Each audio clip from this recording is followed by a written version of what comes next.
Whew. All right, we're gonna see if we can't revive the dead tonight. We'll show you guys what we got.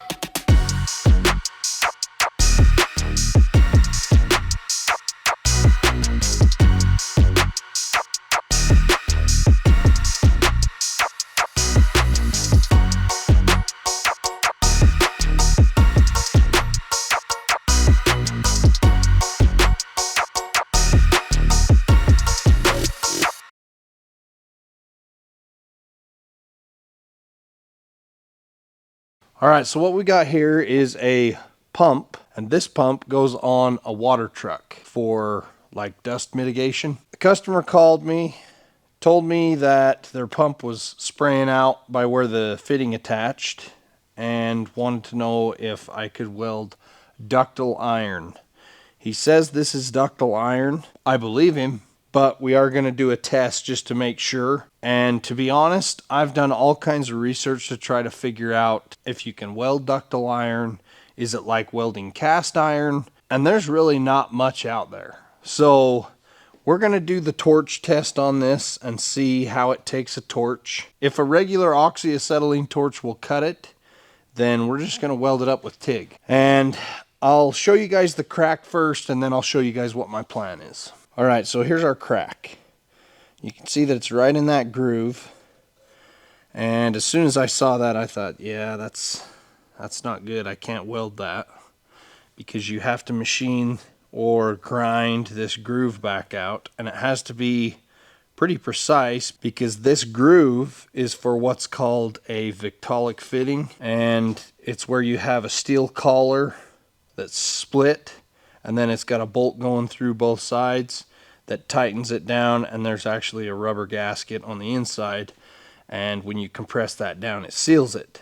So it's got to be fairly precise. So I knew that wasn't an option when I saw where the crack was. That being said, the next thing I looked at was, well, I still think it's possible to try to revive this. So here's my plan.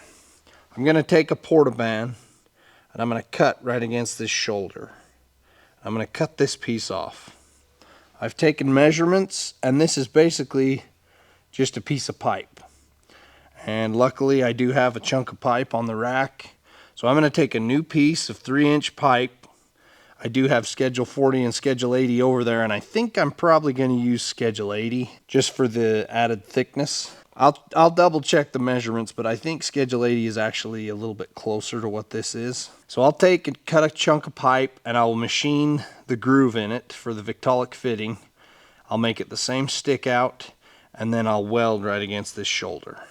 I just called the customer, and I talked to him and asked him if there was room here to get that weld in there without interfering with the Victaulic fitting, and he said yes, the Victaulic fitting goes to this edge. I've worked on a lot of Victaulic fittings, but it's always a good idea to check with the customer and make sure that things are going to fit before you go throwing weld in there, because you might think you've saved the day and poured a big fat weld in there, and then they come to pick it up and they can't put it together because it's in the way of their fitting. So I was just trying to cover my bases. So now that the customer has said that there is room, that's what we're going to go with. So I'm going to start by cutting this off with the portaband. I'll take that piece, get my dimensions off of it, and then we'll start looking at machining a new one. We'll go ahead and start cutting this off, and we'll go from there.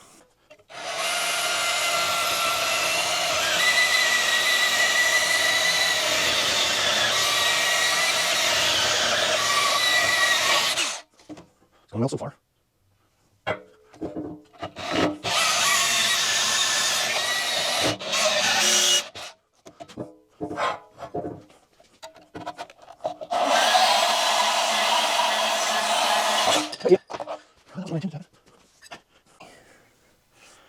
So I don't know what size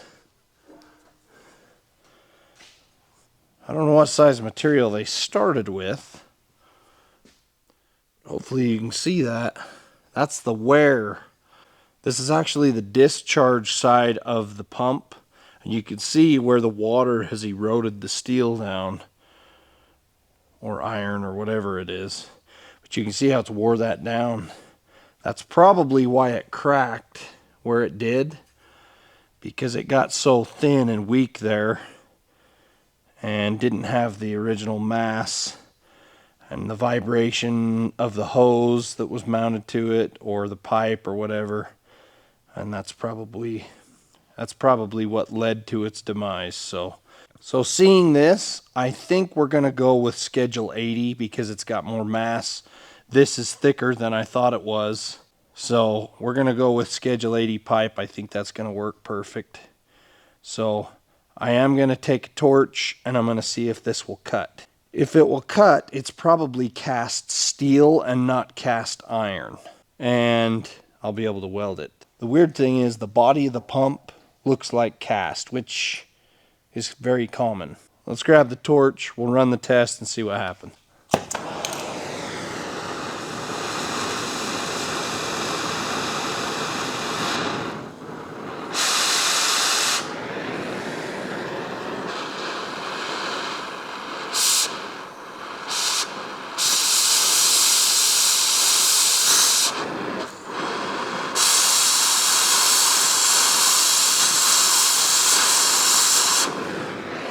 All right, it's cast. Okay, the verdict is in.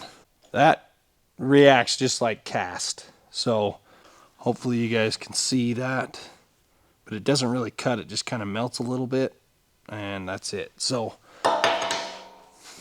if it's cast, or if it's ductile iron, it acts just like cast. So we're just going to treat it like cast because that's more what I know how to repair. If I can't weld this back up, I do have some nickel rod and I could stick weld this, which is what you're supposed to weld cast up with. And we may try it and see how it goes. If it goes well, that may be what we use. If that doesn't work, we're going to use silicon bronze and we'll TIG braze it on. So the next order of business, let's start working on our pipe piece.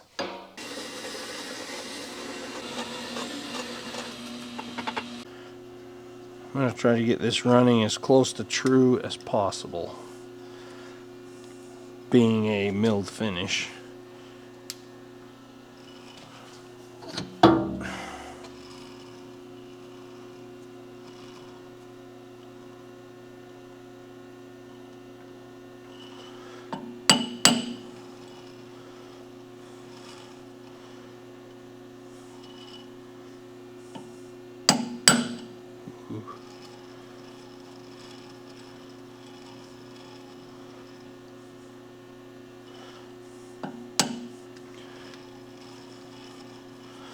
Okay, that's within 10 thou. I don't know that we're getting much better than that on a factory finish.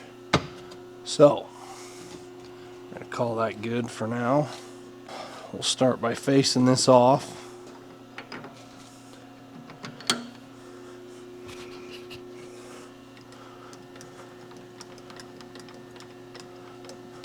I'm going to grab some safety glasses.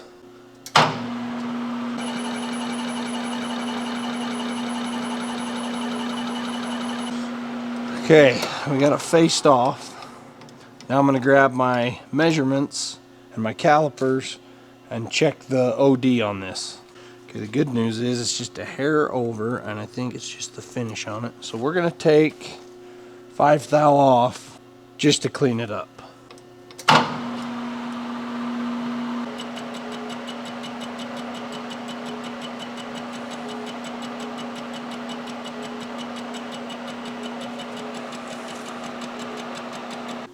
As you can see, it's not really round, which is quite common with pipe, but I don't want to take any more off because we're right at our 10 thousandths over 3 inches.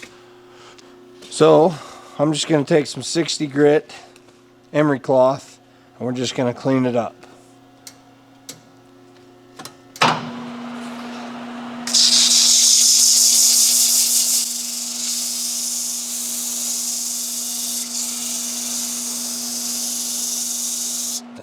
Our groove is about 305 thousandths wide, so 655 plus 305 or 960. Here we go.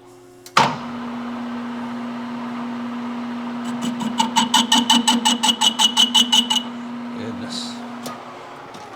Slow that baby down.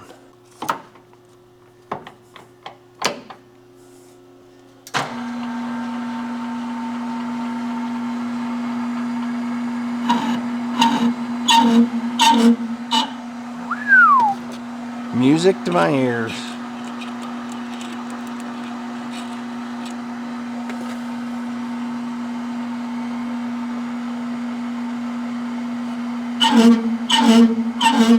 Goodness, that's annoying. Hi, bud. What's going on? Good? Oh, trying to bring back the dead. What are you doing? You're good? That's good. Alright guys, we're putting the finishing touches on our groove here. The camera died in the middle of that, so nothing too exciting here, just trying to get it dialed in.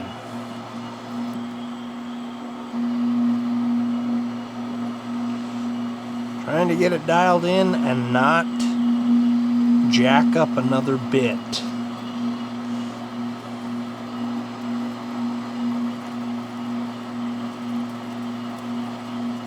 Parting is one of those things that I find extremely stressful.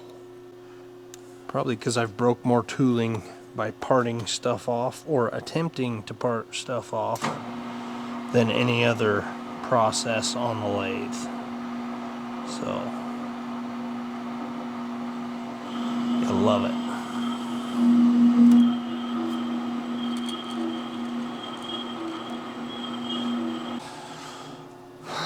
Come on.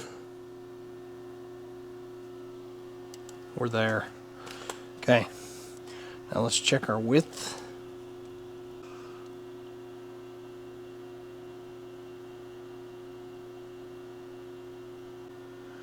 Alright, we are there. I am going to chamfer the corners just a hair. We don't want to go too much because we want this groove to be pretty sharp. So nice and easy. And I will hit these with just a file.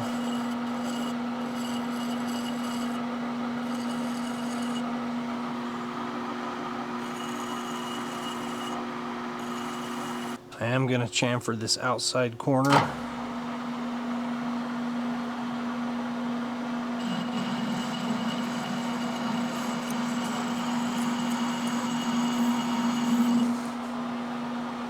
And then I'll use my deburring tool here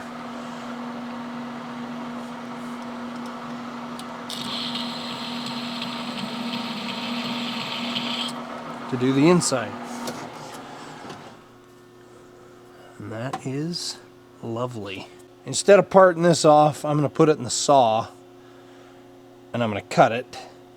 And then I'll bring it back over here. I'll face it off so it's nice and true. And I'm going to bevel it. Okay, we got our part lopped off in the saw. We're going to square this up. And then we're going to put a chamfer on it.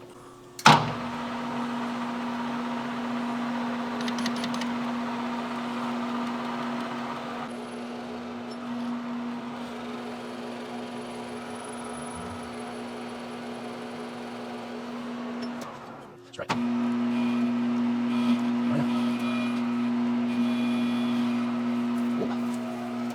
Here's Lazarus.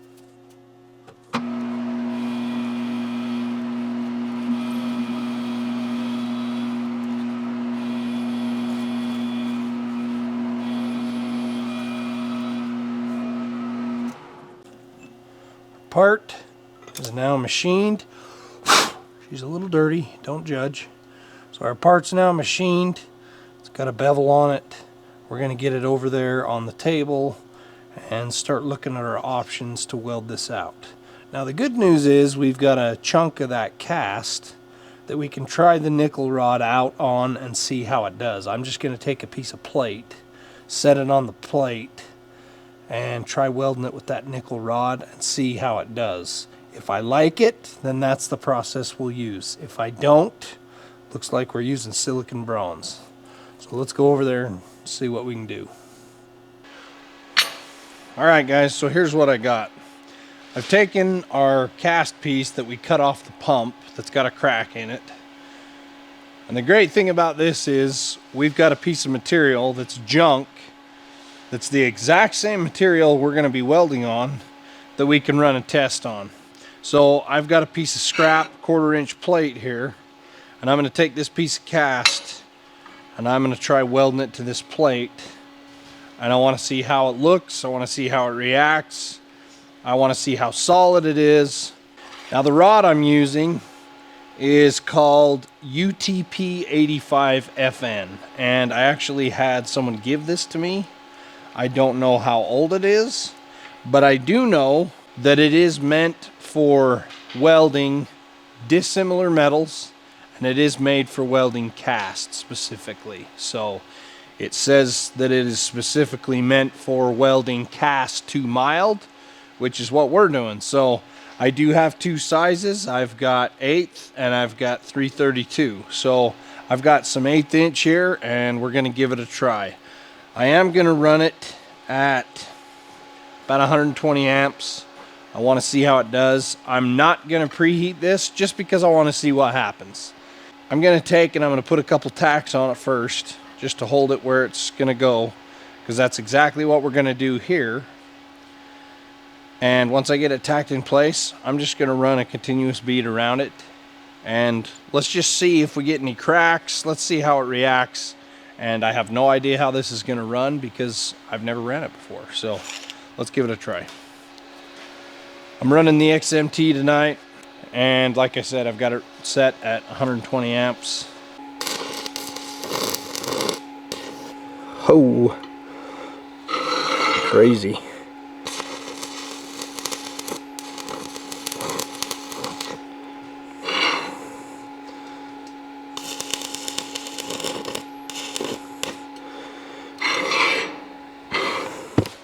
I can tell you it runs really strange, like a rod that I've never ran before.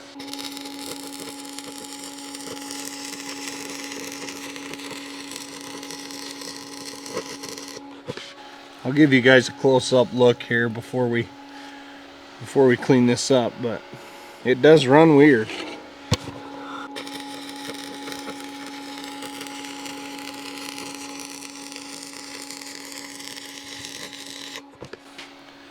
Okay, so I'm going to give you guys a close-up look first before I chip the slag off this. So the slag almost looks kind of fluffy in a way. It's not crusty like 7018. It's weird. So I'm going to hit it with a wire wheel. Let's see what it looks like. All right, here's what we got. It's not the best weld. Like I said, it runs very different than like a 7018. And it's weird because it kind of flares up. Now keep in mind, this is on a pump. We've got to get this watertight. So where this is going here, and we do have some room for a root pass there, this could be a challenging one. So as I was doing some research last night, I did read that stainless 312 TIG rod works really good for welding dissimilar metals as well. If you're welding mild steel to cast, it works really well for that. Nobody's got it. I've called everybody in Salt Lake. Nobody carries it. We can all order it, but nobody carries it. So I could either order it online and wait a few days for it to ship, or I figured I'd come home and try this out and see how it goes. Now, I'm going to run a full pass around this, and then I'm going to run a second pass around this, because chances are I'm going to have to do a multi-pass weld on this fitting. So I want to do a multi-pass weld on our test piece and just see how it goes. So let's do that now.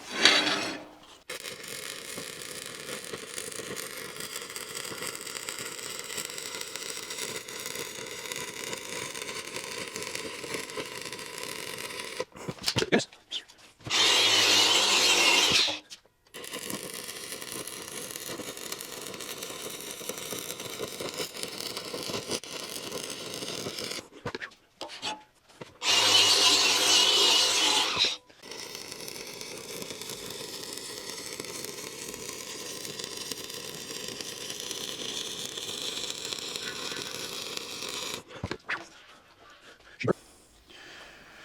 All right, guys, let's give you a look here. This is 3 passes. Like I say, it's not going to win a beauty contest. But there really isn't any area of concern that I can see. I definitely think it would seal. So I think that's the most important thing. So I do think that this is definitely going to work for us. Now, I am going to preheat this. I'm going to go ahead and hit this with a grinder, clean this up, and then we will put some heat on this part right here. I don't want to get this thing I don't want to get it raging hot, but I do want to put some heat into the cast and just kind of prep it for what we're about to put it through. So we'll go ahead and clean it all up and do that now.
Okay, we wanted to be 350.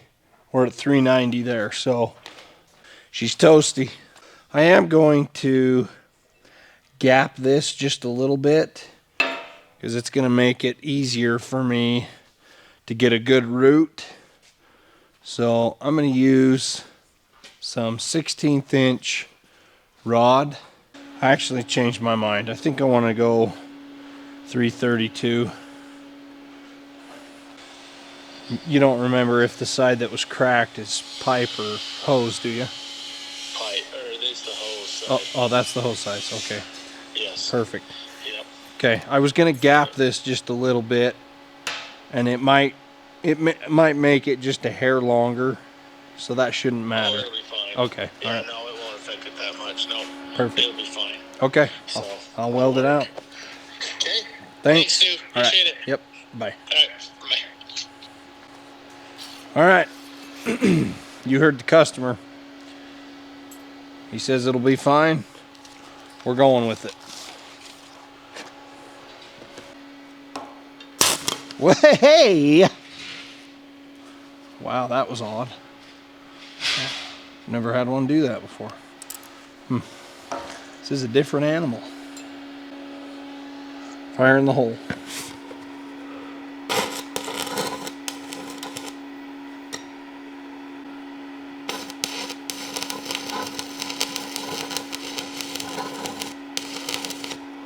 Okay, there's one tack. Come here for a second.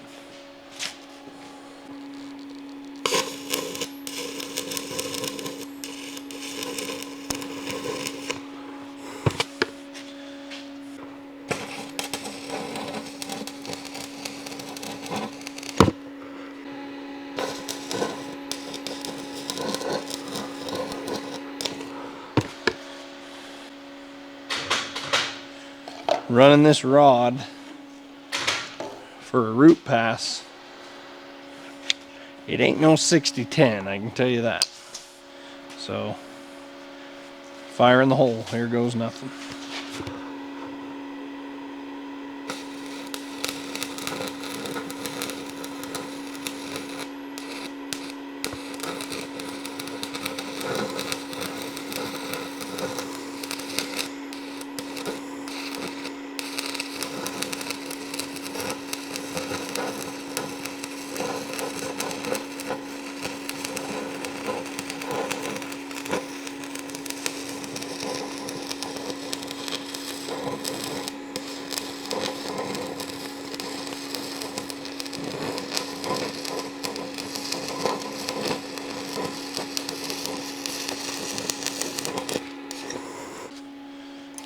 It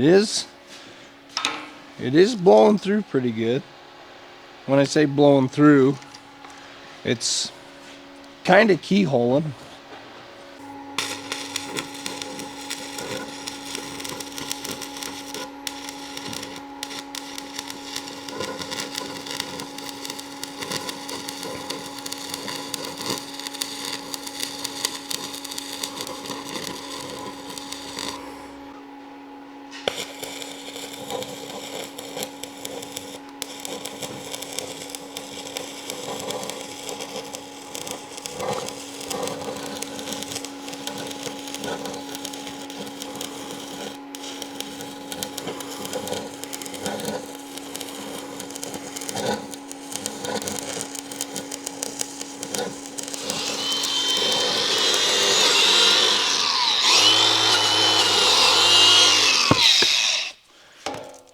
Okay, so it looks pretty good.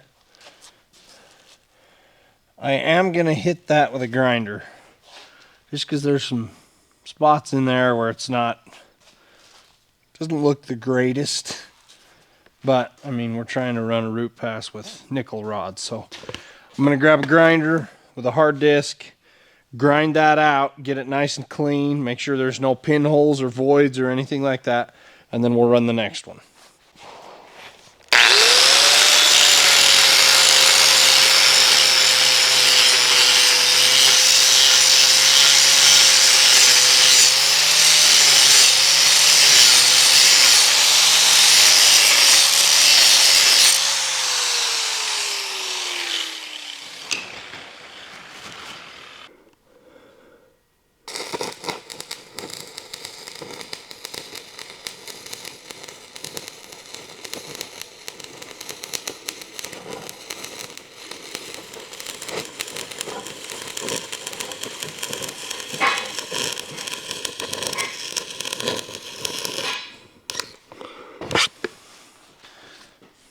One thing I have noticed is it doesn't like you to get your arc too tight. If you get too tight an arc with this, it kind of flares and kind of blows back at you. It's kind of weird.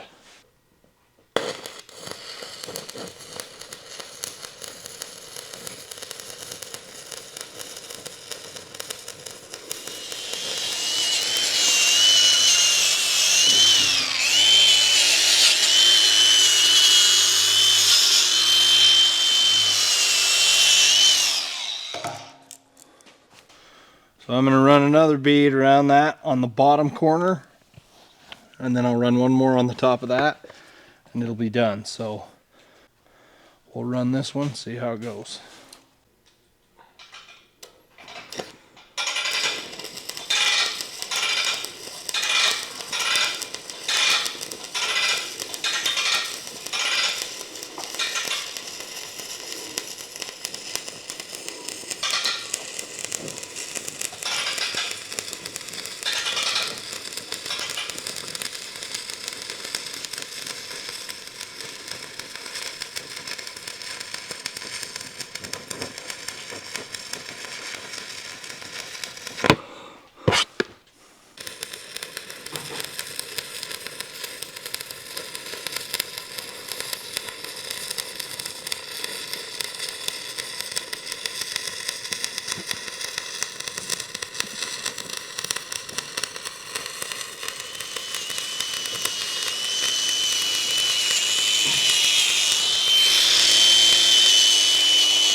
Alright, there's one spot here that I don't like, so I'm going to try to dress it up.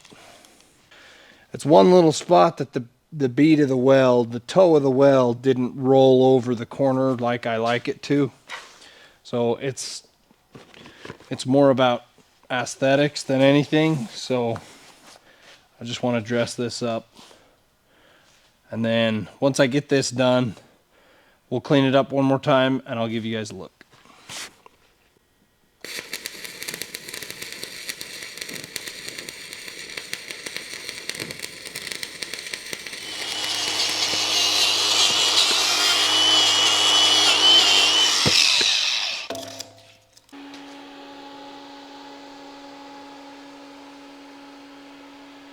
actually turned out pretty good.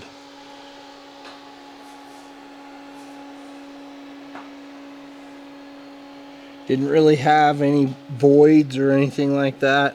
You can see there's no pinholes. And I'm surprised, but there's really not much undercut. I did figure out towards the end that this rod likes a longer arc length. If your arc length is just a little bit longer, it seems like it flows in there a lot smoother. So if you try to get it too tight, like 70-18, I like to run a real tight arc length. With this, it doesn't like it. So I think that's gonna work. First, we gotta wrap it up in a fiberglass blanket and we'll let it cool slowly. For those of you who don't know, usually when you weld cast or something like this, something that you don't want to crack, you want to wrap it up with something, hold the heat in, and let it slowly come back down to temperature. If you don't, you run the risk of potentially having what's called quench cracking. And if it cools too fast, it's where the molecules separate too quickly and it cracks. So we're going to go ahead and get this wrapped up in our fiberglass blanket. We'll let it cool overnight and we'll probably shoot it with some paint tomorrow. I don't know. I'm pretty sure I don't have any orange paint, but we'll get some paint, we'll shoot it, and we'll get it back to the customer. So I really didn't find a whole lot of information on the internet on welding mild steel to cast and what to use. So there you go. This one was a challenge. It was unique. Hopefully you guys learned something. I know I sure did. So appreciate you guys watching. Remember to like, subscribe, and share. And we'll see you on the next one.